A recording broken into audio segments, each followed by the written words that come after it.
नमस्कार साथियों, कैसे हैं आप सभी। स्वागत है आप सभी का। मैं अमित शुक्ला आप सभी के सामने उपस्थित हूं।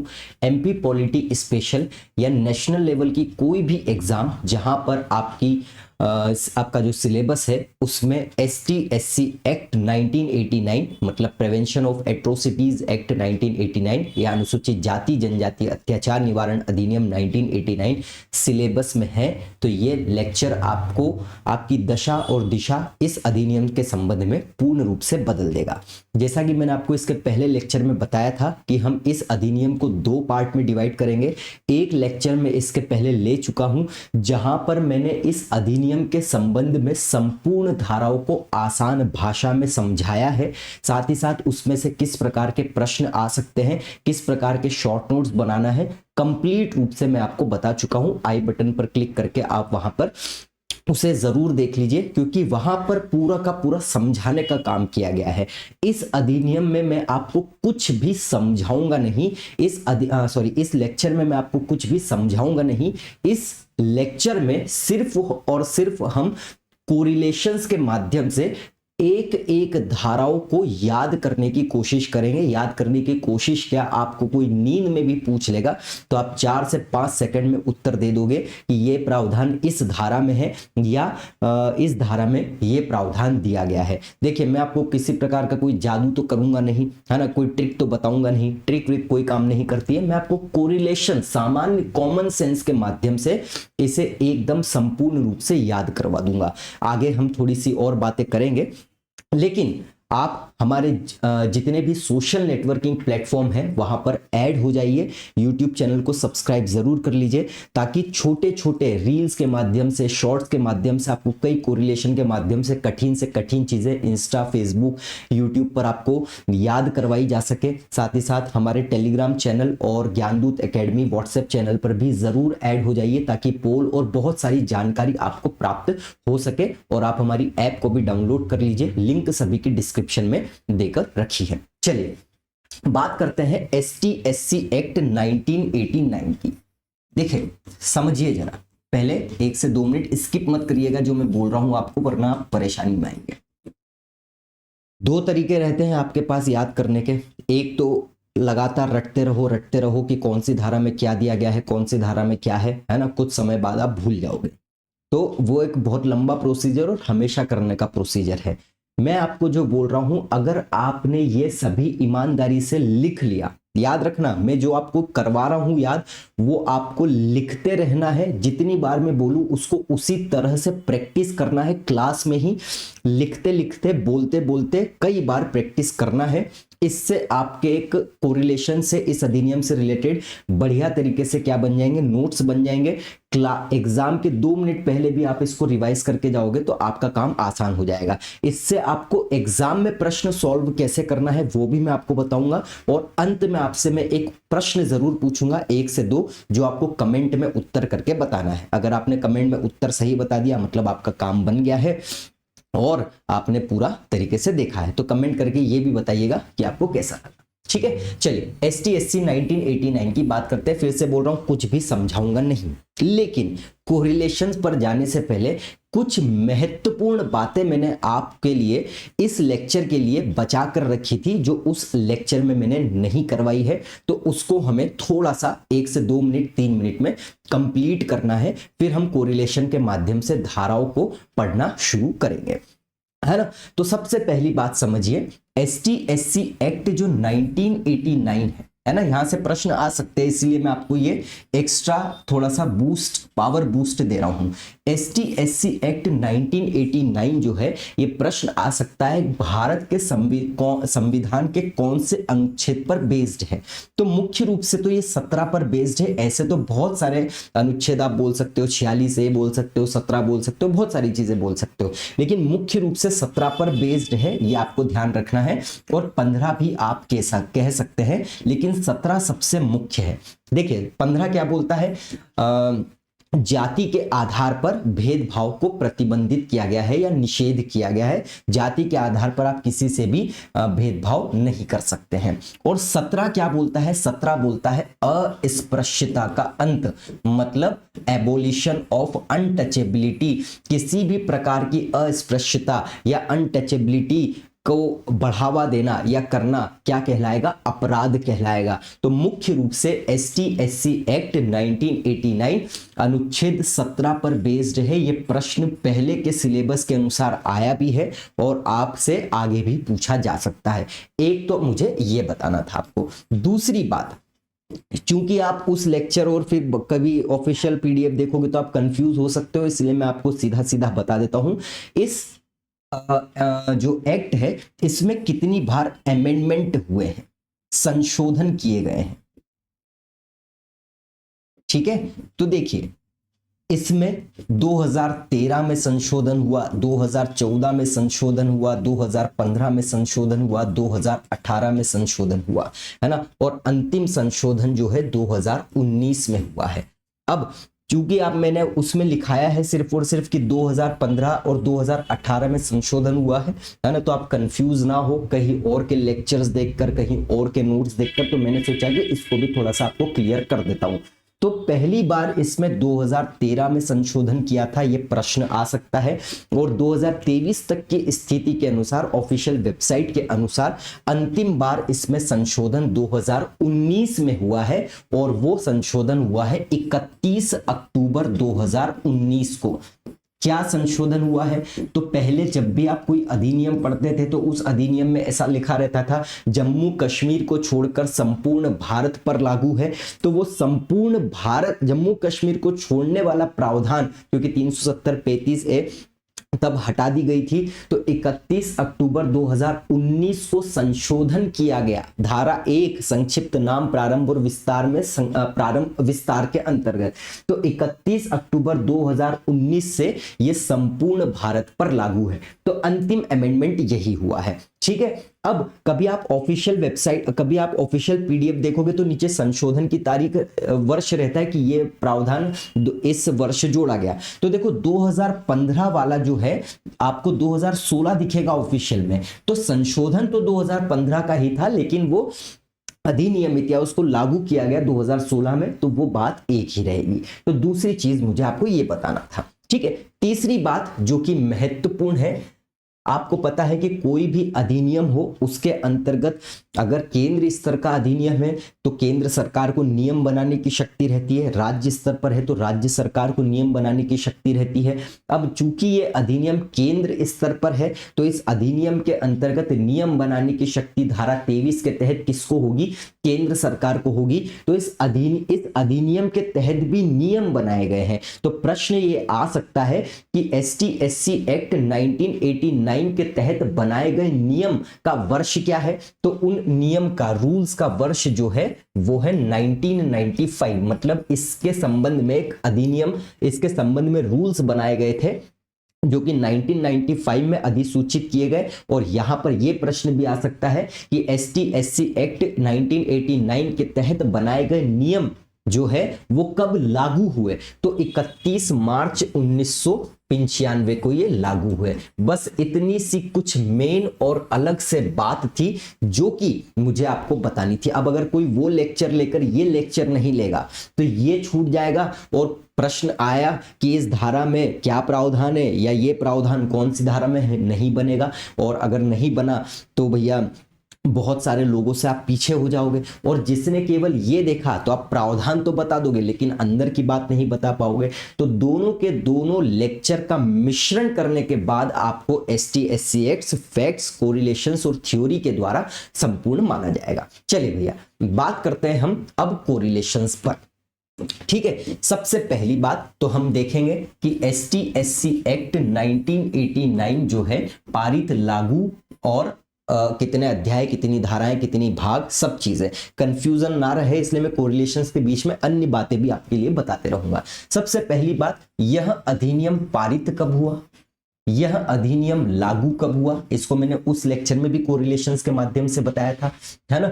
इस अधिनियम में कितने अध्याय हैं, इस अधिनियम में कितनी धाराएं हैं, इस अधिनियम में कितनी अनुसूचियां हैं।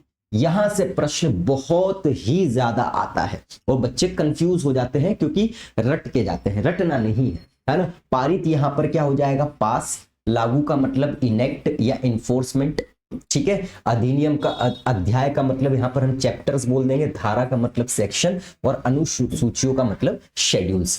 किससे रिलेटेड अधिनियम है? एसटी एससी से रिलेटेड है। इतनी बात याद रखो, 11 एसटी एससी को सताया गया। कितने जनों के द्वारा? जन का मतलब लोग भी होता है, 30 जन के द्वारा। इसीलिए उन पर 5 साल की सजा प्लस 23 रुपए का जुर्माना लगाया गया, लेकिन बाद में वो 2 साल में छूट गए। ये आपका खत्म हो गया है ना। 1989 वर्ष है, लागू 1 साल बाद हुआ था 1990। तो भैया 11 सताया मतलब 11 सितंबर 1989 को पारित, 30 जनवरी 1990 को लागू, 5 अध्याय है, ठीक है, 23 सेक्शंस है, और अनुसूचियां कितनी है? 2 अनुसूचियां, एक ये आपका होता है कंप्लीट। तो कभी भी यहां से प्रश्न आए, फॉर एग्जाम्पल एग्जाम में आपको इसे कैसे सॉल्व करना है, मान लो एग्जाम में प्रश्न आता है कि अनुसूचित जाति जनजाति अत्याचार निवारण अधिनियम 1989 कब लागू हुआ। अगर ये आपको दिमाग में एकदम फिट हो गया है, कई बार रिवाइज कर लिया, तो फिर तो कोई दिक्कत ही नहीं है, तुरंत आप कोरिलेशन माइंड में ही बोल दोगे और उत्तर दे दोगे। लेकिन कहीं कभी भी आपको हल्का सा कंफ्यूजन रहे तो पेपर में रफ कॉपी रहती है, आप 1 सेकंड में लिखना इस प्रकार से, क्योंकि 2 में से ही प्रश्न बन जाएगा। 11 लोगों को सताया गया, 11 एसटीएससी को सताया, 30 जन ने उत्तर आ गया। ठीक है, इस प्रकार से आपको सॉल्व करना है एग्जाम में। यह होता है हमारा पूर्ण रूप से खत्म, है ना। यहां से प्रश्न आने की पूरी संभावना रहती है। अब हम बढ़ते हैं तो इस अधिनियम में 23 धाराएं हैं और 5 अध्याय हैं। देखिए, ऐसा प्रश्न कभी भी नहीं आएगा, जैसे मैं लिख देता हूं 1 2 3 4 4A और 5। देखिए, जब संशोधन नहीं हुआ था उससे पहले तो 5 ही धाराएं अध्याय थे, चैप्टर्स थे, 1 2 3 4 5। लेकिन संशोधन के बाद इसमें एक अध्याय अलग से जोड़ा गया जो कि 4A है। ठीक है, यह महत्वपूर्ण बात है।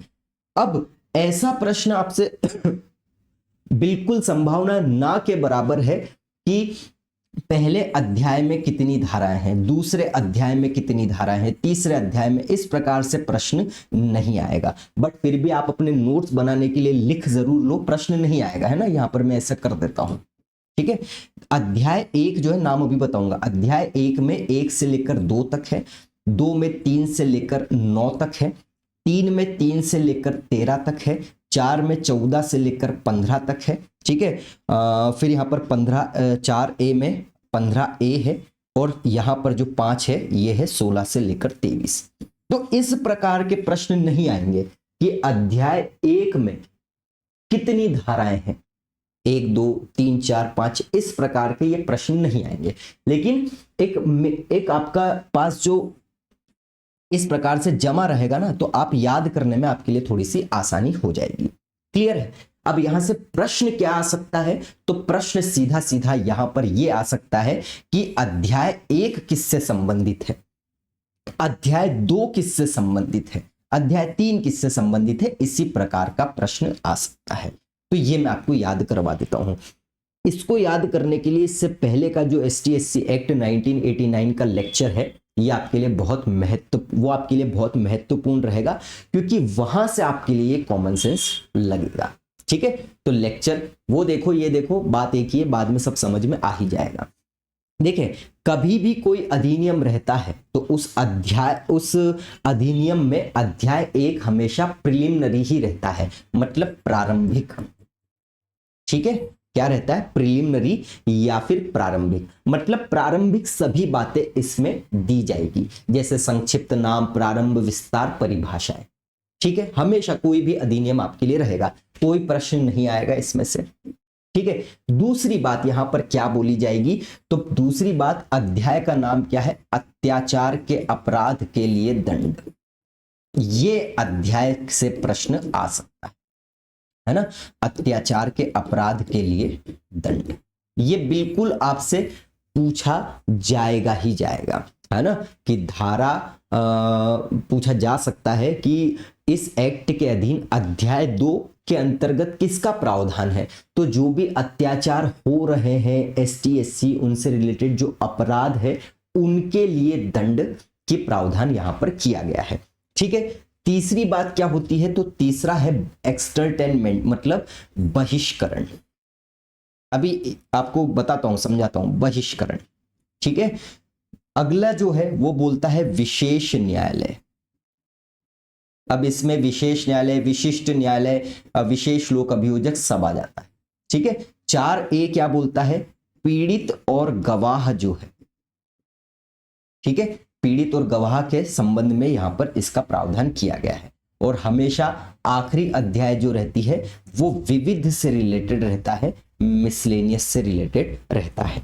ठीक है, तो यहां पर कौन सी अध्याय पूछा जा सकता है, तो मैं आपको सीधा सीधा बोल सकता हूं कि ये याद रख लो, पहले में से कोई प्रश्न नहीं आएगा, अंतिम में से कोई प्रश्न आपको नहीं पूछा जाएगा। प्रश्न पूछेंगे तो इसमें से ही पूछेंगे कि इस अधिनियम का अध्याय 3 जो है किससे रिलेटेड है, तो बहिष्करण से रिलेटेड है। अध्याय 4 किससे रिलेटेड है, तो विशेष न्यायालय, विशिष्ट विशेष न्यायालय, विशेष लोक अभियोजक के प्रावधानों से संबंधित है। क्योंकि इन धाराओं में क्या प्रावधान किया गया है, इन धाराओं में इन्हीं का तो प्रावधान किया गया है, विशेष न्यायालय, विशेष न्यायालय, एक्सक्लूसिव स्पेशल कोर्ट, विशेष लोक अभियोजक, इन्हीं का प्रावधान किया है। और ये सभी धाराएं इस अध्याय में है, तो ये अध्याय इसी की बात करेगा। अब कॉमन सेंस कैसे लगाना है, जब भी आप प्रारंभिक पढ़ते हैं तो संक्षिप्त नाम, प्रारंभ, विस्तार, परिभाषा रहती है संबंध में अधिनियम में। जब आप इस अधिनियम से इससे आगे बढ़ते हो तो हमने देखा था सभी अत्याचार के अपराध की दंड के प्रावधान किए गए थे, तो वही आएगा। फिर हमने देखा था कि कोई भी व्यक्ति जो अपराध कर रहा था उसको हटाना, फोटो माप लेना, सब उनको भगाना, वहां से बहिष्कार करना, उसका प्रावधान किया गया है। फिर विशेष न्यायालय आ जाता है ना, फिर बाद में पीड़ित गवाह के अधिकार आते हैं। तो 3 आप याद रखिएगा। और मैं ये बोल रहा हूं कि 10 में से एक बार ही इसमें से प्रश्न आएगा, लेकिन आपकी किस्मत अगर खराब हो, उसी वर्ष आ जाए जिस वर्ष आप एग्जाम दे रहे हो, तो फिर क्या करोगे, इसीलिए आपको ध्यान रखना बहुत आवश्यक है। क्लियर? तो मैंने आपको तारीख पढ़ा दी, इसके संबंध में कुछ मेन बातें थी वो पढ़ा दिए, है ना। कौन से धारा में, कौन से अध्याय में कौन कौन सी धाराएं दी गई है, कोई प्रश्न नहीं आएगा, लेकिन बता दिया। और कौन सा अध्याय किससे रिलेटेड है वो बता दिया। अब हम बढ़ते हैं आगे थोड़े से कठिन काम पर, है ना। आप अभी तुरंत उत्तर दोगे कि क्या क्या किस अधिनियम में, किस धारा में दिया गया है ना। चलिए भैया शुरुआत करते हैं। पहली बात, हर धारा आपको नहीं पढ़ना है, ठीक है। आप जब ये धारा पढ़ोगे तो उससे पहले आपको ये पता होना चाहिए कि आपको कौन कौन सी धारा नहीं पढ़ना है, ठीक है। कौन कौन सी धारा में ए से रिलेटेड कोई प्रावधान है, मतलब 14A, 15A, 18A, इस प्रकार का कहीं पर कोई प्रावधान है क्या, तो ये आपके लिए देखना बहुत ही ज्यादा आवश्यक है। तो हमको पढ़ना नहीं है, तो कौन सा पढ़ना नहीं है, 6, 9, 20, 22, इसको आपको पढ़ने की आवश्यकता नहीं है कि इस धारा में क्या दिया गया है। ए से रिलेटेड प्रावधान किस में दिए गए हैं, तो ए से रिलेटेड प्रावधान दिए गए हैं 14A में, मतलब 14 के अंतर्गत 14A आएगा, 15 के अंतर्गत 15A आएगा, 18 के अंतर्गत 18A आएगा। ये क्यों लिखवाया है, ये इसीलिए लिखवाया है क्योंकि जब हम लाइन से धाराएं पढ़ेंगे तो कोरिलेशन टूटे ना, किसी और की धारा का नाम कहीं और ना लिखा जाए, इसीलिए। ठीक है, अभी हम बात करते हैं, देखो धारा 1, धारा 2, धारा 3, धारा 4, धारा 5, 6 नहीं पढ़ना है, तो धारा 7, धारा 8, 9 नहीं पढ़ना है, तो धारा 10, 11, ठीक है, 12, 13। हम 2 भाग में इसको डिवाइड करेंगे, 1 से लेकर 13 तक कोरिलेशन बनाएंगे और 13 से लेकर 23 तक कोरिलेशन बनाएंगे।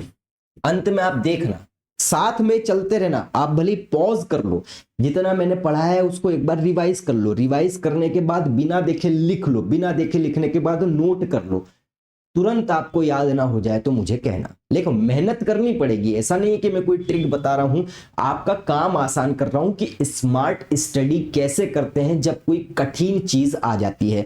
पढ़ने के लिए तो लोग रट ही रहे हैं, कर ही रहे हैं, लेकिन भूल भी तो रहे हैं। आपको वो नहीं करना है। हाँ, ऐसा नहीं है कि कोरिलेशन जो है आप कभी भूलोगे नहीं, भैया साल भर 6 महीने फिर देखोगे ही नहीं तो काम कैसे बनेगा। बस बात इसमें ये हो जाएगी कि जब ये बन जाएगा आपका तो आपको रिवाइज करने में 2 मिनट लगेंगे, चाहे कितने भी दिन बाद पढ़ो एग्जाम के पहले, ठीक है। लेकिन नहीं बनाया तो फिर रटते रहो, काम नहीं बनेगा, ठीक। तो अब देखो कॉमन सेंस ही लगाना है, कोई जादू टोना हम यहां पर नहीं करेंगे, केवल और केवल कॉमन सेंस, जो कि एग्जाम पॉइंट ऑफ व्यू के लिए बहुत महत्वपूर्ण है ना। कैसे याद करेंगे अभी आपको बताता हूं। देखिए पहली धारा की हम बात करते हैं, तो पहली धारा जो है ये हमारे लिए कोई महत्वपूर्ण नहीं है, यहां से कोई प्रश्न नहीं आएगा, ये मैं आपको क्लियर कट बता देता हूं।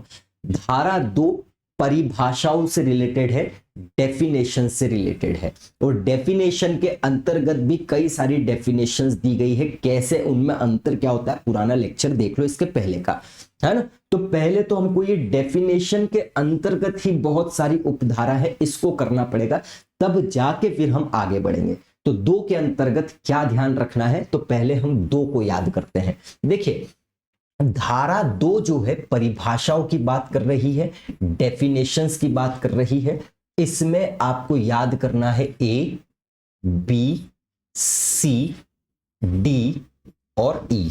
अब समझो जरा, ठीक है, बहुत अच्छे से समझना। अब ए के अंतर्गत कुछ बात कही गई हो, बी के अंतर्गत कुछ बात कही गई हो, फिर बी में भी B C, B B, B D, B E, B F आता है। बी एफ बेस्ट फ्रेंड का मतलब समझते हो, बी एफ, बस यहां पर एफ लिख लो, मतलब बी के अंतर्गत बी एफ तक आपको पढ़ना है। शुरुआत हम करेंगे बी बी से, तो B B, B C, B D, B E, ठीक है। सी में उतना ही पढ़ना है, डी में उतना ही पढ़ना है। फिर आपने ईडी का नाम सुना होगा, ईडी ने छापेमारी करी, ये बार बार ईडी ईडी आता है, मतलब ई के अंतर्गत आपको डी तक पढ़ना है। ई में ई ए छोड़ देना है, ई बी, ई सी और ई डी। इतनी परिभाषाएं आपको पढ़ना बहुत आवश्यक रहने वाला है ना। सीधा प्रश्न आपसे पूछा जा सकता है। अब देखो आसान आसान पढ़ोगे तो आसान आसान प्रश्न सॉल्व होंगे, वो तो सब कर लेंगे, फिर आप लोगों से आगे कैसे बढ़ोगे, है ना। कठिन प्रश्न जो सॉल्व करता है वो बहुत सारे लोगों से आगे बढ़ जाता है। तो याद रखिएगा ए से लेकर ई तक की परिभाषाएं पढ़ना है, जिसमें ए बी सी डी ई है। उसके बाद बी के अंतर्गत B B, B C, B D, B E, B F, तो बी एफ याद रखोगे तो आपको लिमिट दिख गई। फिर सी डी, डी में भी लिमिट, ई डी, तो ई, ई B, E C, E D, ये खत्म हो गया। अब हम बात करते हैं इनमें क्या क्या बात कही गई है ना। तो अभी मैं इसको रब कर देता हूं ताकि हम उसको थोड़ा सा याद कर लें। फटाक से उत्तर दोगे अभी आप देखना, है ना। तो क्या बोला मैंने, A B B, B C, B D, B E, B F, ठीक है। फिर मैंने बोला सी डी ई, ई बी, ई सी और ई डी। अब आपको क्या लगता है कि मैं कहीं देख के तो पढ़ा नहीं रहा हूं, है ना। तो ये सब मुझे भी तो याद है ना, ए टू जेड कैसे याद है, स्मार्ट स्टडी कोरिलेशंस के माध्यम से, कुछ ट्रिक व्रिक की जरूरत नहीं है, दिमाग लगाओ काम बन जाएगा। देखो कोरिलेशन कैसे है इसमें, यहां पर सबसे पहली बात करते हैं हम, जब अत्याचार किया जाए, है ना। अत्याचार से रिलेटेड ही पूरा का पूरा अधिनियम है। अभी हम परिभाषा के अंतर्गत 2 के अंतर्गत ही चल रहे हैं। जब अत्याचार किया जाए किसी आश्रित पर, है ना, बस कहानी बनाओ आप। जब अत्याचार, मैं जितनी बार बोल रहा हूं बस रिपीट करते चलो, रिपीट करते चलो, लिखते चलो, रफ में बहुत अच्छे से हो जाएगा। जब अत्याचार किया गया आश्रितों पर, इसमें 2 तरीके के बहिष्कार है, सामाजिक बहिष्कार, आर्थिक बहिष्कार। पहले क्या आ जाएगा, सामाजिक बहिष्कार आ जाएगा और फिर क्या आ जाएगा, आर्थिक बहिष्कार।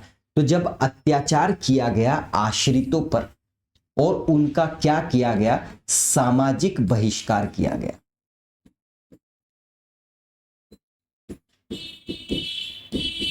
बहुत ध्यान से समझना, जब अत्याचार किया गया आश्रितों पर और उनका सामाजिक बहिष्कार किया गया, तो भैया वो कहां गए, वो विशेष न्यायालय में गए, सॉरी विशिष्ट विशेष न्यायालय में। पहले विशिष्ट आएगा, है ना। विशिष्ट विशेष न्यायालय में गए, कहानी से कि भैया कोई आश्रित है ना, उसने उन आश्रितों पर किसी व्यक्ति ने अत्याचार किया। तो जब अत्याचार किया गया आश्रितों पर और उनका सामाजिक बहिष्कार किया गया, तो वे विशिष्ट विशेष न्यायालय में गए और क्या बोला गया कि हमारे वन अधिकार हमसे छीने जा रहे हैं, ठीक है, हमें हाथ से मेला ढुलवाया जा रहा है क्योंकि हम एसटी एससी के सदस्य, या क्योंकि हम एसटी एससी के हैं। क्या है, कुछ भी तो नहीं है, लाइन से याद रखना है कहानी बना के।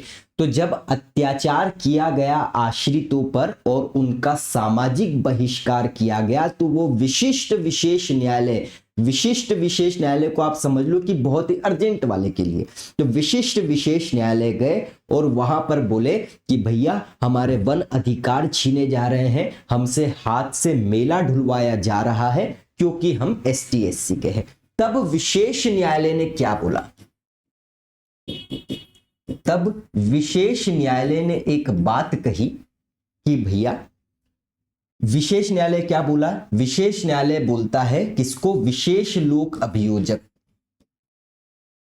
है ना, क्योंकि वकील ही रहेगा मेनली यहां पर। विशेष लोक अभियोजक को बोलेगा कि इनका आर्थिक बहिष्कार करने वाले, ठीक है, इनका आर्थिक बहिष्कार करने वाले और इनको पीड़ित करने वाले के खिलाफ गवाह ढूंढो, ठीक है। क्या ढूंढना है इनको, यहां पर पीड़ित, नीचे गवाह आएगा, ठीक है, इनको पीड़ित करने वालों के खिलाफ क्या है, गवाह ढूंढो। ये हो जाएगा आपका पूर्ण रूप से ए बी सी के अंतर्गत जितने भी परिभाषाएं हैं। अभी मैं आपको ये बता देता हूं, एक बार आप देख सकते हो, है ना। अत्याचार, आश्रित, आर्थिक बहिष्कार, ये आर्थिक बहिष्कार, सामाजिक बहिष्कार आगे पीछे हो गया, तो आर्थिक पहले आएगा, ये आपको याद रखना है, अ से याद रखना, यही कोरिलेशन बनाया था लेकिन वो हल्का सा निकल गया। विशिष्ट विशेष न्यायालय, वन अधिकार, वन अधिकार के बाद हाथ से मेला ढोना, हाथ से मेला ढोने के बाद अनुसूचित जातियां जनजातियां, विशेष न्यायालय, विशेष लोक अभियोजक, विशेष लोक अभियोजक के बाद सामाजिक बहिष्कार, पीड़ित और गवाह। तो यही हमने पढ़ा है ना, ये देख।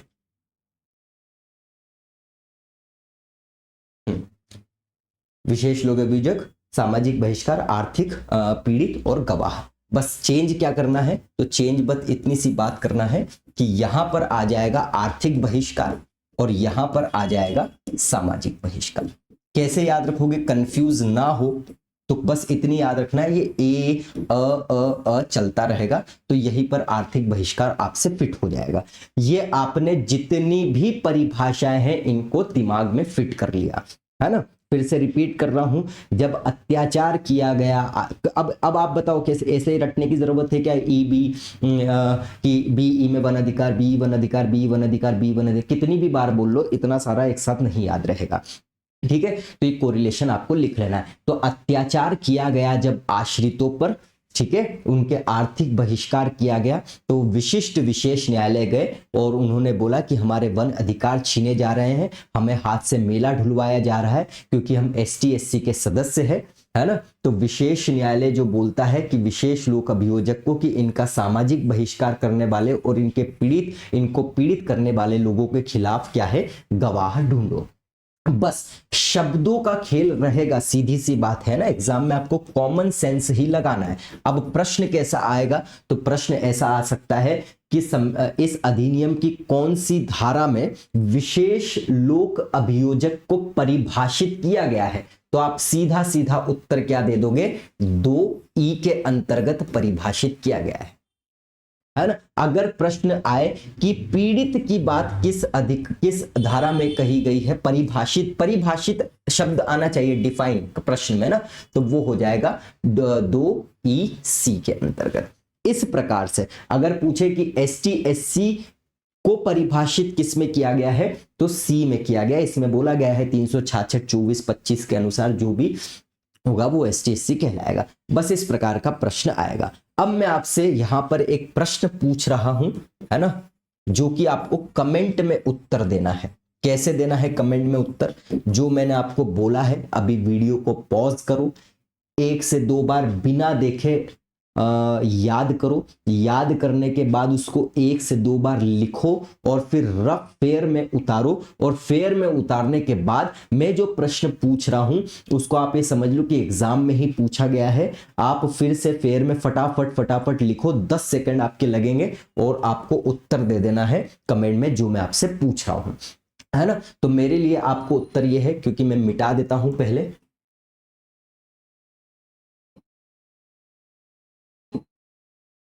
हाँ, ये आपके लिए कमेंट है कि इस अधिनियम ST/SC एक्ट 1989 के तहत जो है हाथ से मेला ढूंढना को किस में परिभाषित किया गया। मैं आपको ऑप्शन भी दूंगा, हाथ से मेला ढूंढना किस में परिभाषित किया गया है, ठीक है। ये आप कमेंट में उत्तर दो। आप कैसे देखो, मन में भी कैसे कर सकते हो, अगर आपको याद ना हो तो मेरे जैसे बी में शुरुआत होगी, बी से BC BD BE BF CD ई में EB EB EC ED, यहां तक खत्म हो गया।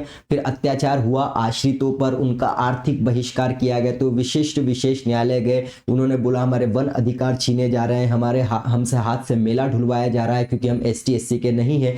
फिर विशेष न्यायालय ने विशेष लोक अभियोजक को बोला कि इनका सामाजिक बहिष्कार करने वाले और इनको पीड़ित करने वाले लोगों के खिलाफ गवाह ढूंढो। ये आपने 1 सेकंड में उत्तर दिया, फटाक से लिखा जाएगा। मन में मत करना, क्योंकि ये तो आपको याद है कि कहानी पूरी याद है, लेकिन किसमें क्या है इसमें कंफ्यूज हो जाओगे, तो ज्यादा ओवर स्मार्ट मत बनना, लिख लेना और लिखने के बाद सामने उसमें जो भी कहानी है नोट डाउन करना, उस प्रकार से आप उत्तर सही पहुंच जाओगे। और मुश्किल से 10 सेकंड लगेंगे। जब आप इसको रट के भी बैठे हुए रहोगे और एग्जाम में प्रश्न आएगा तो जितनी देर आप रटा हुआ सोचोगे और सोचने के बाद भी आपको याद नहीं होगा और गलत होगा, ये 10 सेकंड में आपका लिखाएगा और उत्तर आपको मिल जाएगा। रफ पेज इसलिए दिया जाता है। ये हो गया हमारा 2 के अंतर्गत परिभाषित पूर्ण रूप से, है ना। अब मैं इसको मिटा देता हूं क्योंकि हम चलेंगे अब आगे की धाराओं में, ठीक है। कमेंट करके जरूर बता दीजिएगा कि भैया आपको ये किस प्रकार से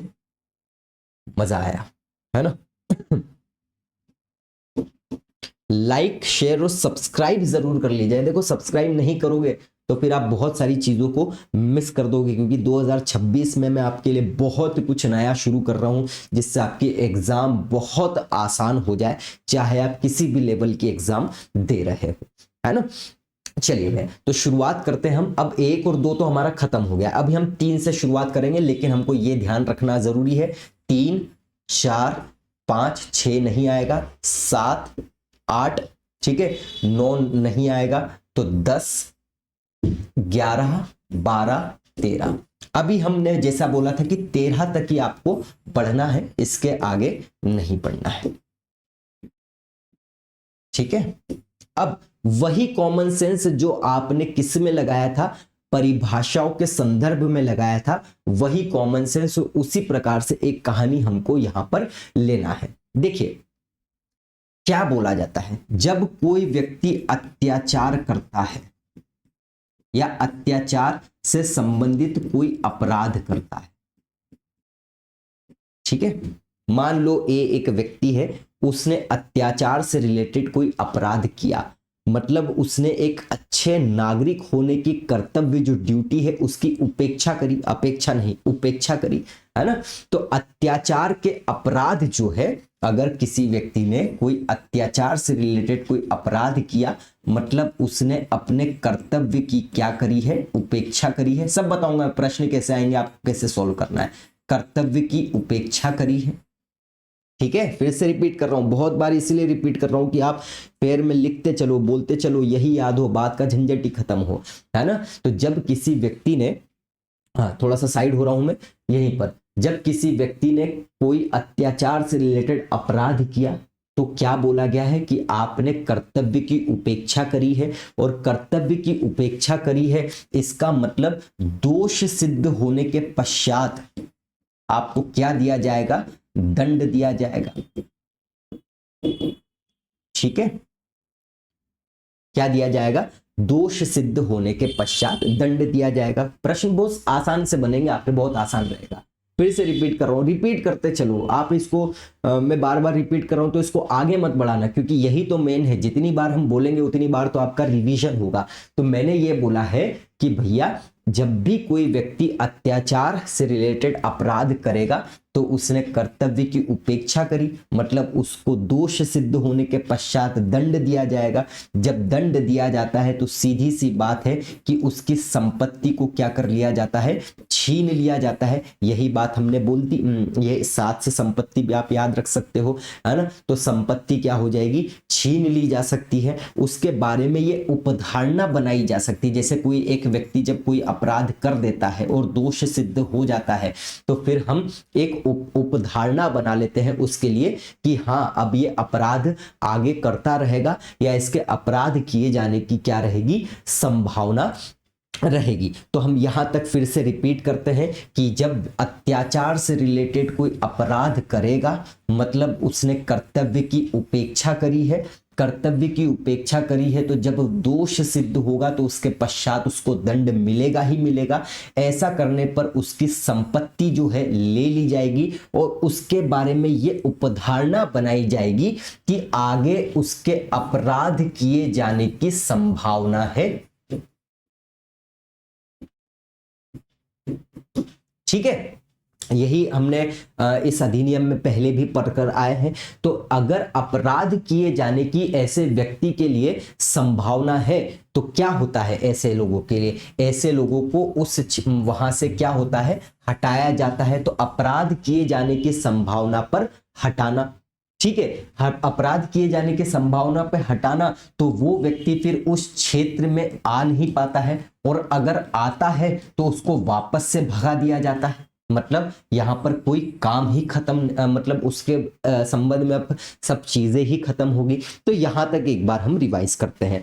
तो जब मैंने क्या बोला, जब कोई व्यक्ति अत्याचार से रिलेटेड अपराध करता है, ठीक है, तो उसने अपने कर्तव्य की उपेक्षा करी है और उसको पश्चातवर्त मतलब उसके पश्चात उसको दोष सिद्ध होने पर दंड मिलेगा ही मिलेगा। ये तीनों के तीनों दंड से ही रिलेटेड है ना। तो उसकी संपत्ति क्या हो जाएगी, ले ली जाएगी। उसके बारे में ये उपधारणा बनाई जाएगी कि इसके अपराध किए जाने की संभावना है, इसीलिए इसे यहां से हटा दिया जाए।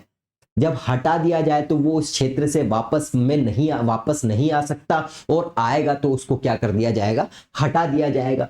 और ऐसे नहीं आ पाए इसीलिए उसके क्या लिए जाएंगे, उसके फोटो, है ना, उसके कद काठी सब कुछ क्या कर दी जाती है, ऐसी जगह पर लगा दी जाती है। तो फोटो माप से रिलेटेड प्रावधान जो है वो किस में आ जाएगा, तो वो आ जाएगा भैया धारा 12 में। क्लियर है, ये बहुत महत्वपूर्ण बात है, धारा 12।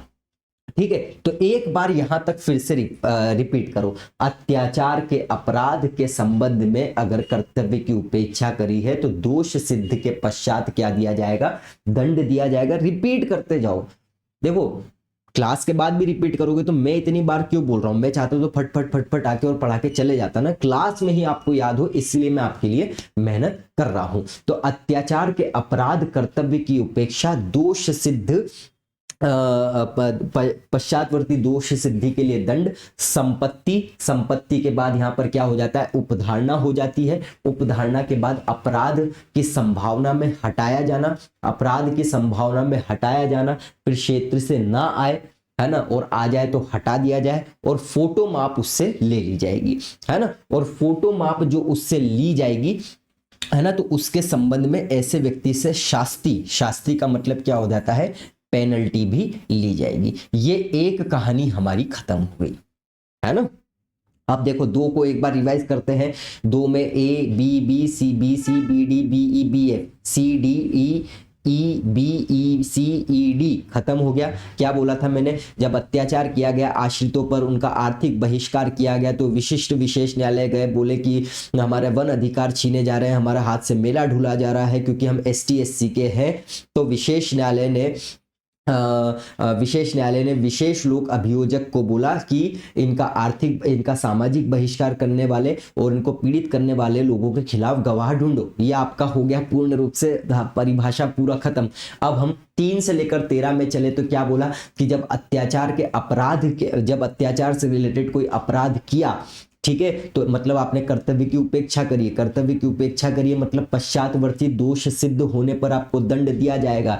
ऐसे लोगों की संपत्ति आपसे ले ली जाएगी, संपत्ति के बाद आपके बारे में उपधारणा लगाई जाएगी कि इसके अपराध किए जाने की संभावना है, इसलिए इसको हटा दो, और अगर ये वापस आता है तो इसको मत आने दो, या आ गया है तो हटा दो, फोटो माप ले लिया जाएगा, आपके ऊपर पेनल्टी लगा दी जाएगी। ये क्या है, ये एकदम जो क्रिमिनल्स होते हैं इनके लिए वास्तविक काम ऐसे ही तो होते हैं, और ऐसे ही होते हैं, तो वही हमने धाराओं को याद करने के लिए कर लिया। तो कोई जड़ी बूटी, कोई लॉजिक, कोई ट्रिक व्रिक बताने नहीं आया हूं, ट्रिक व्रिक से आपको काम नहीं बनेगा, है ना। तो ये आपके लिए बहुत आसान हो जाएगा। तो अब यहां से प्रश्न कैसे आ सकता है, तो देखिए ऐसा प्रश्न आएगा, 2-3 प्रश्न मैं आपको बता देता हूं, है ना, ये कठिन रहती है चीजें। पूछा जाए अगर कि इस अधिनियम के तहत धारा 10 के अधीन या धारा 10 के जो प्रावधान दिए गए हैं उनको फॉलो न करने वाले व्यक्ति के लिए शास्ति या पेनल्टी किस धारा में दी गई है। आपको शब्द क्या पकड़ना है, अरे शास्ति बोला है, पेनल्टी बोला है, 13 में, खत्म बात। अगर ये पूछा जाए कि धारा 10 के संबंध में जो व्यक्ति है जिसने क्राइम किया है उसके फोटो माप से संबंधित प्रावधान किस धारा में दिए गए, फोटो माप है 12 में। शब्द से खेलना है। अगर बोला जाए कि किसी व्यक्ति द्वारा कोई अपराध किया गया है और उसके पश्चात उसने फिर से अपराध किया है और उसमें दोष सिद्ध ठहरने पर उस जो सजा है कौन सी धारा के तहत दी मिलेगी, पश्चात। अब देखो पश्चात के जगह पर वापस शब्द भी आ सकता है, तो वो कॉमन सेंस आपको लगाना है। सभी धाराएं लिख ली आपने, जिससे मैच हो रहा है वही लगाना है, क्योंकि पश्चातवर्ती और पश्चात या बाद कहीं और तो जाएगा नहीं, है ना। तो पश्चातवर्ती दोष सिद्धि के लिए दंड धारा 5 में है। ये पूछा जा सकता है कि अपराधी व्यक्ति की संपत्ति जब्त, चाहे वो मूवेबल हो या इमूवेबल हो, स्थावर हो या जंगम हो, किस धारा के तहत जब्त की जाएगी, धारा 7 के तहत की जाएगी। ऐसा प्रश्न आ सकता है कि इस अधिनियम के तहत धारा 8 में क्या प्रावधान किए गए हैं, तो अपराधों के बारे में उपधारणा कि क्या कौन से अपराध के बारे में शुरुआत में ही क्या एजम्पशंस लगाए जाए। ये प्रश्न आ सकता है कि अगर कोई व्यक्ति धारा 11 में क्या दिया गया है, ये आ सकता है, या ये आ सकता है कि धारा 10 के तहत किए गए अपराधों के संबंध में कोई व्यक्ति उस क्षेत्र में वापस आता है या वापस आने के बाद वो नहीं हटता है, तो इससे संबंधित प्रावधान किस में दिए गए, तो धारा 11 में दिए गए हैं। अब आपको यहीं पर वीडियो को पॉज करना है, 1-2 बार बिना देखे आपको इसको बोलना है, फेयर कॉपी रफ कॉपी में 1-2 बार लिखना है जैसा मैंने आपको बोला, एक भी स्टेप मिस मत करना, और उसके बाद फेयर में नोट करके मैं आपसे यहां पर भी 2 प्रश्न पूछ रहा हूं, आपको कमेंट में उत्तर देना है। एक प्रश्न है, ये है, मैं इसको मिटाता हूं, है ना, क्योंकि अब हम आगे बढ़ेंगे 13 के बाद।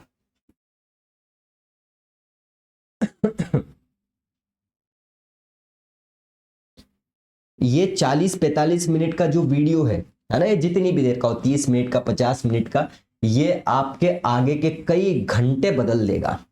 आप खुद करके देख लेना, है ना। यही स्मार्ट स्टडी होती है। शुरुआत में एक बार समय दे दो, आगे समय बच जाएगा, या तो हमेशा 1 घंटा दो फिर भी याद नहीं हो, है ना। तो मैं आपसे ये पूछना चाह रहा हूं कि इस अधिनियम की कौन सी धारा में फोटो और माप का प्रावधान दिया गया है। मान लो अभी आपको याद नहीं हुआ है, तो आप वीडियो खत्म होने के बाद, सब कुछ लिखने के बाद, एक बार रिवाइज करने के बाद, सब करने के बाद कमेंट जरूर करना, उत्तर जरूर देना, ताकि मैं देख सकूं, ठीक है। और सब्सक्राइब जरूर कर लेना और कमेंट करके जरूर बताइएगा कि आपको कैसा लगा, है ना। इससे मुझे इसी से पॉजिटिविटी मिलती है, ताकि आपके लिए और नई चीजें लाऊं। आपके लिए 1 सेकंड का काम है, लेकिन वो 1 सेकंड मेरे लिए बहुत महत्वपूर्ण है, ठीक है। तो इस अधिनियम की कौन सी धारा में, धारा 10 में जो अपराध किए गए हैं उस व्यक्ति की फोटो और माप लेने का प्रावधान किया गया है। बस सीधा लिख देना, फोटो माप इक्वल्स टू धारा डैश, है ना। और एक बात बता दो कि धारा 5 में क्या कहा गया है, ये 2 बात आप बता दो। अब हमने 13 तक खत्म कर लिया है, तो 13 तक खत्म करने के बाद अब हम बढ़ेंगे 14 से, है ना। 14 में आपको बताया था मैंने कि 14 में 14A भी है ना। 14A के बाद 15 है, 15 में 15A भी है, ठीक है। 16 17, 18, 18 में 18A भी है, ठीक है। 19, 20 नहीं पढ़ना है, 21 और 22 भी नहीं पढ़ना है, 23, ठीक है। अब जो कहानी हमने धारा 3 से लेकर 13 तक बनाई है उसी को हमको इसी में कंटिन्यू रखना है ना। तो एक बार हम उसको फिर से रिवाइज कर लेते हैं। क्या बोला था मैंने कि कोई व्यक्ति अत्याचार से संबंधित कोई अपराध करता है तो उसने कर्तव्य की उपेक्षा करी तो उसको पश्चातवर्षी दोष सिद्ध ठहराया जाएगा, दंड दिया जाएगा, उसकी संपत्ति ले ली जाएगी, उसके बारे में उपधारणा बनाई जाएगी कि अपराध किए जाने की संभावना है, इसलिए उसको वहां से हटा दो, है ना, उस क्षेत्र से वो वापस ना आए, फोटो माप लिया जाए और फिर क्या हो जाएगा, फोटो माप के बाद शास्ति भी रहेगी। अब ये तो हो गया क्या, उस व्यक्ति के लिए किया गया काम, समाज के द्वारा, सरकार के द्वारा या फिर न्यायालय के द्वारा। 1 से लेकर 13 तक ये कहानी थी। अब वो व्यक्ति क्या करेगा वो हम 14 से 23 में देख लेते हैं। तो बहुत ही मतलब कॉमन सेंस वाली हमने यहां पर क्या करी है, कहानी देखी है। अब देखो ये सब होगा तो स्वाभाविक सी बात है जिस व्यक्ति के लिए ये हो रहा है ना, अपराधी है, जो अपराधी के लिए सब हो रहा है, स्वाभाविक सी बात है हम उसको अपराधी मान के चल ही रहे हैं क्योंकि ये अवधारणा इस अधिनियम में ऐसे ही होता है। तो वो व्यक्ति क्या करेगा 14 में, तो 14 में वो कहां जाएगा, विशेष न्यायालय में जाएगा, है ना।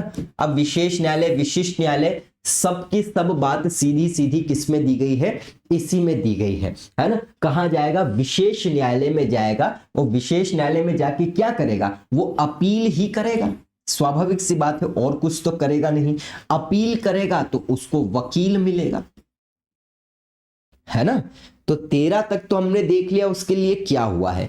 अब वो कर रहा है, वो क्या करेगा, विशेष न्यायालय जाएगा, वहां पर अपील करेगा अपने खिलाफ अपराध और जो भी कार्य उसके लिए हुए हैं, वहां से उसको क्या मिलेगा, वकील मिलेगा। और वकील मिलेगा तो वकील मिलने के बाद वो क्या बोलेगा कि भैया मैं पीड़ित हूं, ठीक है, मेरे लिए गवाह ढूंढो, है ना, मेरे लिए क्या है, मैं पीड़ित हूं, मेरे लिए गवाह ढूंढो। क्यों, क्योंकि गवाह पाने का मेरा अधिकार है। तो पीड़ित और गवाह के अधिकार दिए गए हैं 15 में। अब मान लो कि हम ये मान के चल रहे हैं कि ये व्यक्ति जो है ये अपराधी है ना, वास्तविकता में इसने कोई अपराध किया है और कोई गवाह इसने ढूंढा है, मतलब वो इसका साथ दे रहा है। तो ऐसे व्यक्ति अगर पता चलता है कि इस गवाह ने भी इसका साथ दिया है तो क्या होगा, दोनों पर सामूहिक रूप से जुर्माना लगा दिया जाएगा। कितना आसान सा कोरिलेशन और कितनी आसान सी बात है। पूरे YouTube पर, पूरे किसी कोर्स में, किसी PDF, किसी लेक्चर, किसी नोट्स में आपको इस प्रकार का कोई कोरिलेशन कहानी मिल जाए तो बताना। ट्रिक तो बहुत मिलेगी, वो ट्रिक फ्रिक काम नहीं करती है ऐसी जगह, है ना। तो क्या बोला मैंने, विशेष न्यायालय जाएगा, वहां पर अपील करेगा, अपील करने के बाद वहां पर वो वकील से बोलेगा कि मेरे लिए मैं पीड़ित हूं, मेरे लिए गवाह ढूंढो क्योंकि मेरा ये अधिकार है। अधिकार है तो भैया जब वो व्यक्ति जो है गवाह जो है वो काम करेगा गलत, उसका साथ देगा तो सामूहिक जुर्माना लगाया जाएगा, है ना। और यही विधि और व्यवस्था तंत्र का काम होता है, ठीक है। क्या होता है, विधि और व्यवस्था तंत्र का कार्य होता है। मतलब विधि कानून के तहत सामूहिक जुर्माना लगाना चाहिए और ऐसी व्यवस्था होनी चाहिए कि जो अपराध किया है, साथ ही साथ उस व्यक्ति के लिए जिसने साथ दिया है गलत, मतलब गवाह जो है अगर गलत रूप से दिए गए हैं तो फिर उस पर सामूहिक जुर्माना लगाना चाहिए। तो रिपीट करता हूं मैं, विशेष न्यायालय में गया, विशेष न्यायालय के बाद अपील की, अपील के बाद वकील ढूंढा, वकील के बाद यहां पर पीड़ित और गवाह के अधिकार आ गए कहानी के रूप में, सामूहिक जुर्माना और फिर विधि और व्यवस्था तंत्र। अब जब ऐसा हुआ कि वो अपराधी और गवाह जो है उसने जो उसने ये सब काम किया है तो सामूहिक जुर्माना लगाया जाएगा और सामूहिक जुर्माने के लिए इनको बुलाया जाएगा। इनसे 438 बार क्या होगी, पूछताछ की जाएगी और इस पूछताछ के लिए किसी प्रकार के अनुमोदन मतलब स्वीकृति की कोई आवश्यकता नहीं रहेगी। याद रखना, जहां पर 438 जिसमें आ रहा है उस धारा में, उसमें एक छोड़कर 360 या अपराधी परिवीक्षा अधिनियम जोड़ देना। एक छोड़ने के बाद बस इतनी ही काम करना है 438 और 360 में। जहां 438 है एक छोड़ना, एक छोड़ने के बाद जो है अगले में 360 या अपराधी परिवीक्षा डाल देना, है ना। अब आखिरी की दो तो बहुत ही आसान रहती है। कभी भी किसी अधिनियम में अंतिम धारा होती है नियम बनाने की शक्ति, है ना, नियम बनाने की शक्ति, और राज्य सरकार का कर्तव्य यहां पर है। मतलब ये अधिनियम सही तरीके से चले उसके लिए राज्य सरकार का कर्तव्य है कि वो इस अधिनियम के संबंध में नियम बनाए। हो गया पूरा का पूरा अधिनियम आपकी उंगलियों पर याद। तो मैं रिपीट करता हूं, विशेष न्यायालय गया, अपील करी, वकील ढूंढा, वकील के बाद बोला मैं पीड़ित हूं, मेरे लिए गवाह ढूंढो, मेरे लिए मेरा यह अधिकार है। अब अगर गवाह और दोनों ने गलत काम किया है तो सामूहिक जुर्माना लगेगा ताकि विधि और व्यवस्था सही तरीके से चल सके। सामूहिक जुर्माना और विधि व्यवस्था फिर उससे 438 बार पूछताछ करेगी, इसमें अनुमोदन की भी स्वीकृति नहीं है, है ना। 360 मैंने आपको बता ही दिया है और राज्य सरकार का कर्तव्य होगा कि नियम बनाने की शक्ति इसमें प्राप्त हो। अब यहां से प्रश्न किस प्रकार से आएंगे, तो ऐसा प्रश्न आएगा कि इस अधिनियम के तहत अपराध किया गया है तो उसमें पूछताछ की जाएगी और उसके अनुमोदन की या स्वीकृति की वरिष्ठ अधिकारी से कोई आवश्यकता नहीं रहेगी। यह प्रावधान किसमें किया गया है, 18A में किया है। तो ये आपके लिए शब्द ही पकड़ना है आपको। आप चाहो तो ब्रैकेट में जो लेक्चर इसके पहले वाला है इससे रिलेटेड पूरी धारा का लिख लेना कंप्लीट, तो आप सीधा समझ जाओगे कि हाँ शब्द ही काम करेंगे, है ना। प्रश्न आ सकता है इस अधिनियम कौन सी धारा के तहत 360 या अपराधी परिवीक्षा अधिनियम लागू नहीं होगा, धारा 19 में, या ये पूछा जा सकता है कि धारा 17 में क्या दिया गया है, या ये पूछा जा सकता है सामूहिक जुर्माना अधिरूपित करने की शक्ति कौन सी धारा के तहत है, तो 16 के तहत है। ये पूछा जा सकता है कि धारा 16 के तहत सामूहिक जुर्माना अधिरूपित करने की शक्ति किसको है, राज्य सरकार को है। ये पूछा जा सकता है अपील किसके तहत की जा सकती है, 1000 करोड़ स्टार लगा लेना। तो अब यहाँ पर वकील है ना, तो वकील का मतलब आपको यहां पर विशेष लोक अभियोजक मानेंगे, है ना। विशेष लोक अभियोजक, सरकारी वकील को ही हम विशेष लोक अभियोजक बोलते हैं, स्पेशल पब्लिक प्रोसिक्यूटर। इस प्रकार के प्रश्न आपसे पूछे जा सकते हैं। तो यहां पर भी मैं आपसे 2 प्रश्न कमेंट में चाहता हूं। एक तो चाहता हूं कि विशेष लोक अभियोजक, है ना, ये किस धारा में दिया गया है। एक मैं आपसे पूछता हूं कौन सी धारा के तहत सामूहिक जुर्माना अधिरूपित कर सकती है राज्य सरकार, और एक और बता दो कि धारा 19 में क्या दिया गया है। और इस प्रकार से आपके दोनों लेक्चर को मिलाकर एक जगह पूरा का पूरा कॉन्सेप्ट, थ्योरी, एक एक धारा का निचोड़ आसान भाषा में, और एक जगह कोरिलेशंस और कॉमन सेंस के माध्यम से पूरे के पूरी धाराओं को याद करना, और इस प्रकार से किसी अधिनियम को पढ़ा जाता है। मैं आपसे उम्मीद करता हूं आप इसे लाइक करेंगे, शेयर करेंगे, सब्सक्राइब भी करेंगे। हमारे सभी सोशल नेटवर्किंग प्लेटफॉर्म पर ऐड हो जाइए। कमेंट करके जितने भी उत्तर पूछे हैं जरूर दीजिएगा। यही आपकी सीरियसनेस को बताता है, और ये आपको कैसा लगा ये जरूर बताइएगा ताकि हमें पॉजिटिविटी प्राप्त हो। आपको लेक्चर की हिंदी और इंग्लिश PDF अलग अलग टेलीग्राम चैनल पर, हमारे ऐप पर मिल जाएगी। सभी की लिंक डिस्क्रिप्शन में देकर रखी है। जय हिंद, जय भारत, जय Mahakal. Thank you so much. मिलते हैं अगली क्लास में।